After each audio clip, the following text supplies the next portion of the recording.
Hey you guys, and welcome back to Homeschool for Life. Today we started off our day at IHOP because today is our Passover day and I didn't feel like cooking, so we went ahead and headed to IHOP first. After IHOP, we went over to Tiff Treats, and let me tell you, when I say their cookies are super delicious, if you've never been, I would suggest you go and try it. I mean, definitely worth the money. After that, we headed home, and my homeschoolers attempted to make Passover bread, which was pretty simple. All they needed was water and flour.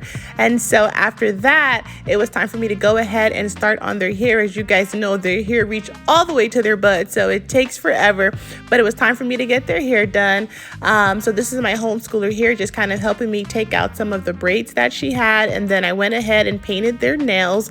They both wore blue dresses, so we went ahead and painted the nails blue. After that, we headed out to Olive Garden for dinner, and that was super yummy. This is the next day. This is me at the Dollar Tree. Listen, if you are new to homeschooling and you don't know where to get your supplies, start at the Dollar Tree. They will surprise you.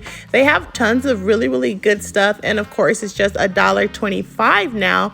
They also have tons of workbooks for, I would say, about grades pre-K all the way up to about the 5th grade. So you could definitely get the material that you need. And they even have those containers that I use to organize my kids' desks. If this is your first time here, be sure to subscribe for daily homeschool content.